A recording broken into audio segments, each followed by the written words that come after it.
Good morning everyone. This is Standard 6 Science and this is video number 3. In the previous video we have learned about the cotton. We have learned about the how to make fiber to fabrics.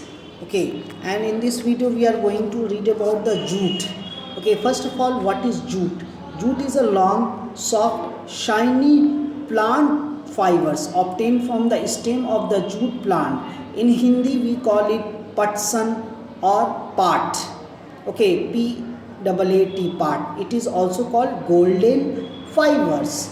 The most useful properties of jutes are its biodegradability, durability, strength, and in our country jute is cultivated in West Bengal, which is the India's largest producer of jute, and in Assam also, in Bihar also, in low-lying areas around the river Ganga and river Brahmaputra. It needs a well-drained fertile soil like alluvial soil. Okay, jute cultivation need hot and humid climate and high rainfall about 200 centimeter during the growing periods. Okay, now how the jutes are cultivated. Okay, we will see the jutes are cultivated. The seed of the jutes are sown in March or April, and it is a rainy season crop. Jute plant grows 6 to 12 feet in height. It bears yellow flower. The plants are cut during the flowering stage. This is because good quality jute is obtained from its young stem. Otherwise, the stem becomes very hard and it is difficult to remove the fibers from it. Okay, after harvesting, what we do? The stalks of the plants are tied into bundles and left in a stagnant water. Okay, that is pound for a 20 or 25 days. In stagnant water, bacteria grow easily, so the sticky matters that hold the fibers to the inner part of the stem is eaten away by bacteria. This process is called retting. Okay, the retting will come very soon. Okay, so when the stems rot, the fibers are separated by hand. The fibers so obtained are dried in the sun and tied into small bundles. These bundles sent to the mills. Okay, they are then spun and woven into textile at the mill. Now we will see the uses of the jute. Okay, jute is second most important fibers that after cotton. Okay, it is used for making gunny bags or sack. Okay, high quality jute is woven into curtain, carpets, chair covering, packing for linoleum.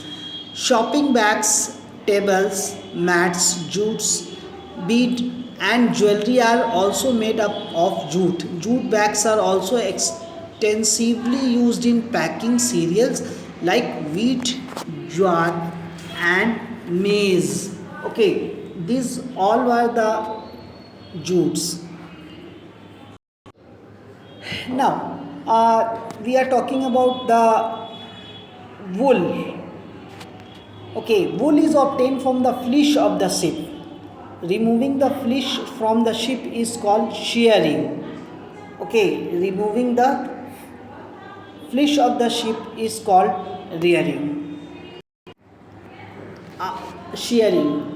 After shearing, the wool is cleaned and then combed by a machine. Thereafter, the wool is spun into fibers, which are then knitted to make a woolen clothes, either by hand or by machines.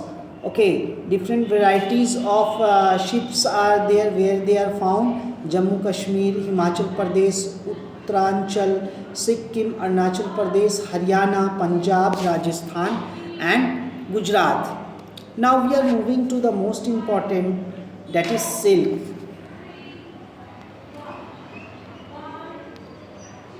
Silk was the first developed in China. It is obtained from the cocoon of silkworm. Okay, each silkworm is spin in a thread up to 800 meter long to make a cocoon. The cocoon is boiled in water to kill the worm. This is then unwound to get the silk fiber, and the rearing of silkworm for production of silk is called sericulture. We have seen about the sericulture. Okay, China leads the world in a silk production. Other silk producing countries are India and Japan. Okay, and there is a life cycle of different. First, we will discuss the different type of silkworm in India. That is mulberry silk, Erik silk, Tussar silk, Munga silk, and most important is the these silks eat the mulberry leaves. Different stages life cycle of silkworms are there. Okay, first of all, the eggs of silk moth of the mulberry leaves. Okay, this is the egg of the silkworm of the mulberry leaves. Okay, they hatches. Okay, then what happened? Larva or the caterpillar of the silkworm comes out. After that, that moves into the pupa. Okay, this is the caterpillar stage. Now it moves to the pupa. Okay, now this pupa converted into cocoons. Okay, cocoon, the silk moth emerges out of the cocoon. Okay, here you can see it is out of the cocoon, and the adult silkworm moves away. These adult moths meet with each other and they moves away. Again this life occurs. Okay, this was the important point, but before ending we will say about how from cocoon to silk is obtained. What are the stages? The first stage is boiling, second stage is reeling, third stage is throwing, and fourth stage is drying. These are the stages. In boiling, the cocoons are first boiled in hot water or treated in oven to kill the larva inside. If the larvae are not killed and allowed to grow, they will break the cocoon, thereby reducing the length of the silk fiber. Now it is reeling, second stage. The process of taking out threads from the cocoon for the use of silk are called reeling the silk. Okay, now the next point is throwing. The raw silk is twisted to produce thrown silk. This process is not known as throwing. Now drying. What do you mean by drying? Thrown silk is then dried for making colored fabrics. The dried silk fibers are then spun into silk thread. They are woven into silk cloth by the weavers. Thank you very much, dear.